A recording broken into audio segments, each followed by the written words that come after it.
So hello everyone. So today we will be discussing the various modes of shear failure. Okay, and the three modes are general shear failure, local shear failure, and punching shear failure. So we will start with general shear failure. Okay, now for general shear failure, let us discuss the points. Okay, number one, it happens in soils with brittle type stress strain behavior. Okay.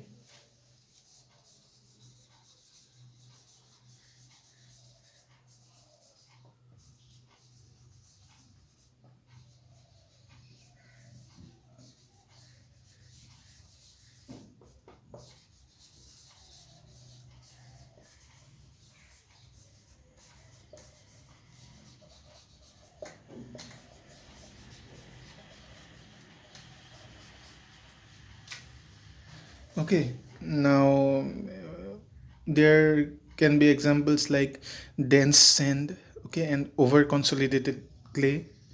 Okay.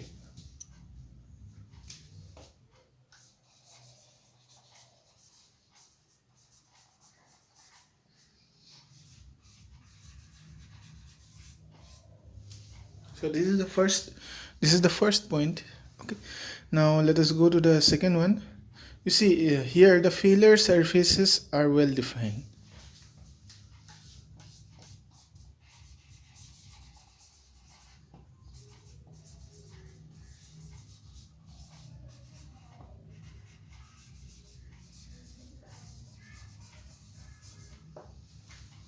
All right. Now if we try to draw the diagram of a general shear failure, how will it look like? Let us draw.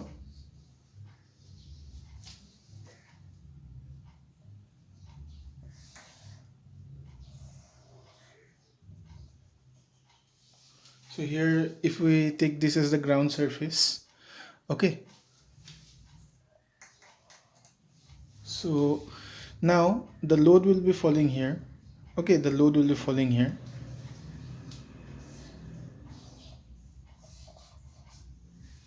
Then, according to Tarzegi, we have all those zones, isn't it? So let us draw those zones.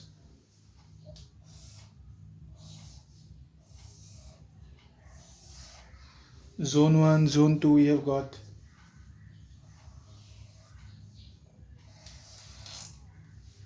Zone 3, we are getting.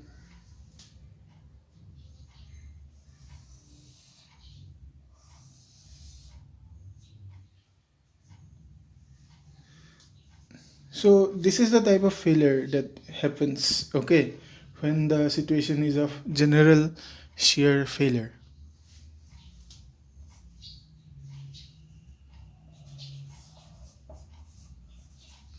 This is the depth of the footing. Okay.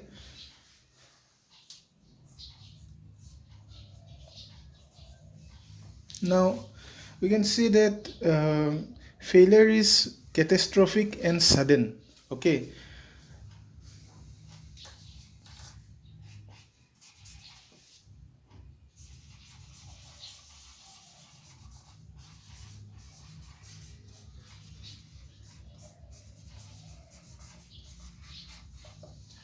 Failure is catastrophic and sudden. Now we can also see from the image that there is some bulging of ground adjacent to the foundation. Okay, you can see here there is some bulging of ground adjacent to the foundation, so that is also one point.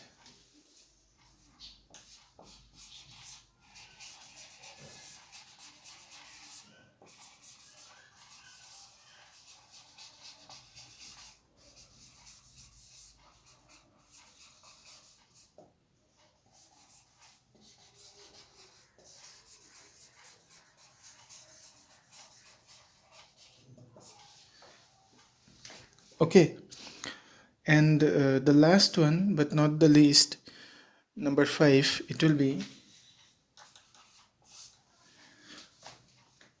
we can easily locate the ultimate load, okay, from the load settlement curve.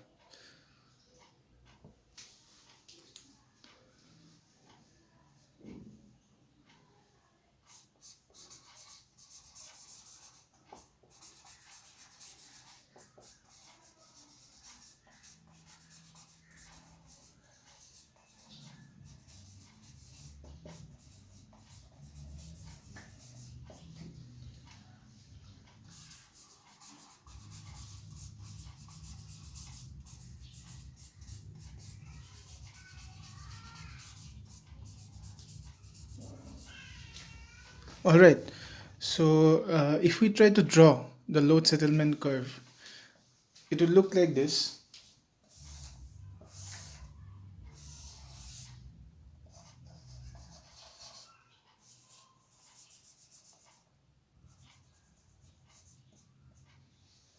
Okay, so as we increase the load, the settlement will also increase, but at one point of time, here, we can easily find out the ultimate load.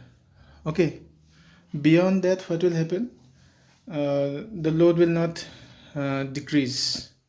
Sorry, the load will not increase any further. Okay, so we can see here. Let us go to this punching shear failure.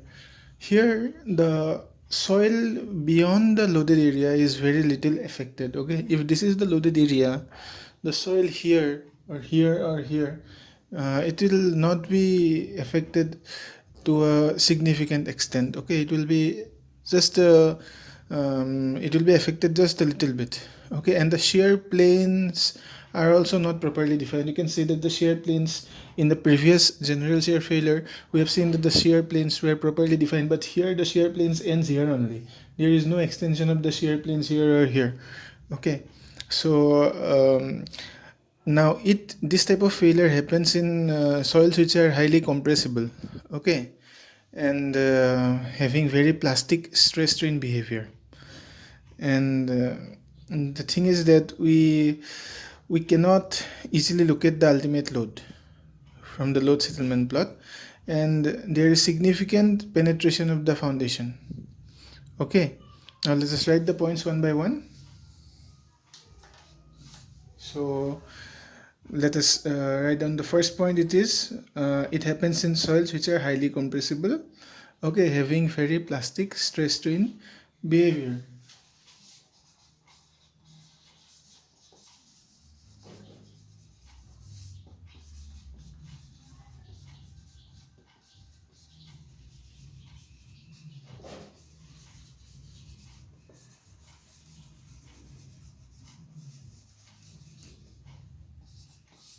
So number two is shear plane not properly defined.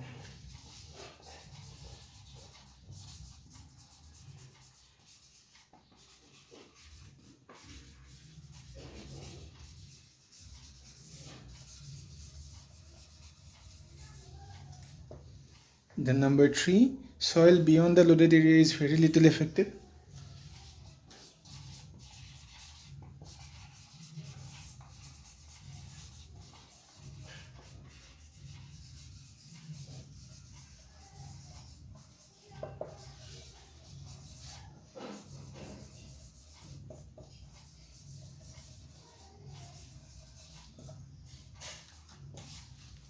Then number four, there is significant penetration of the foundation.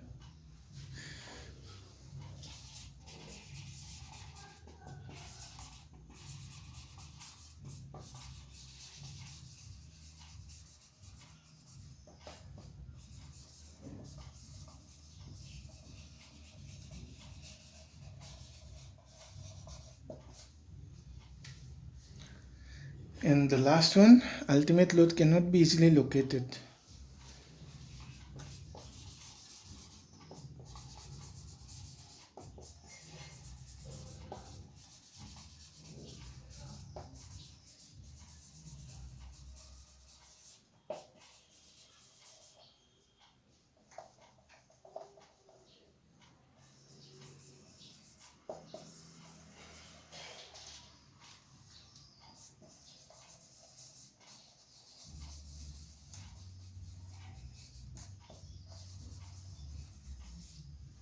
Okay, so if we try to draw the load settlement curve, how will it look like?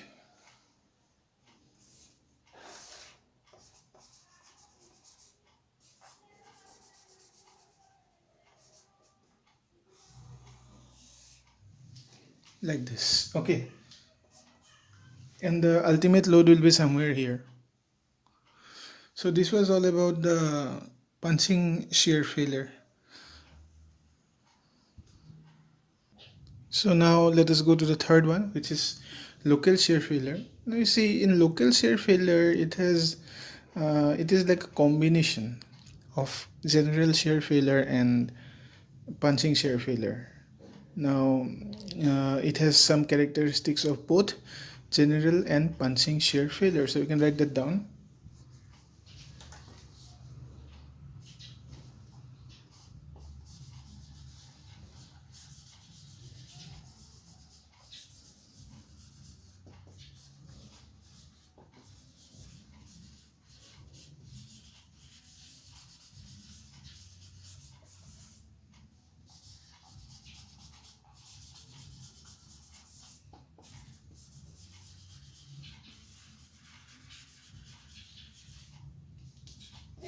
So now, after that, we can see from the diagram for the local shear failure, the shear planes are well defined only below the foundation. Okay, and the shear surface, are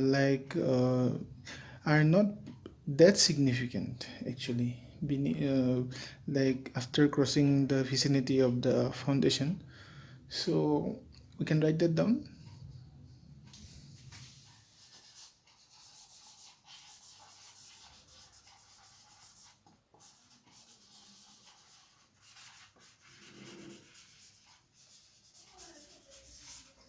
Well-defined shear planes only below the foundation.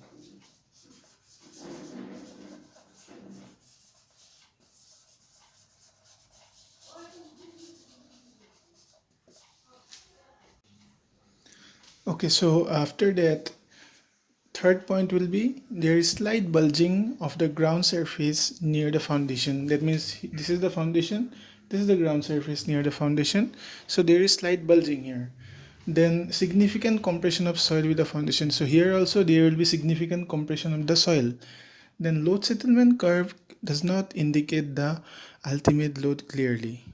Okay, now you see here, if we go to the load settlement curve for the local shear failure, it will look like this. And for the punching shear failure, it looks like this. Okay, so it both look similar, but for the local shear failure, the curve is more to this side. Okay, compared to the punching shear failure. I'm just repeating, in load settlement curve, we cannot indicate the ultimate load.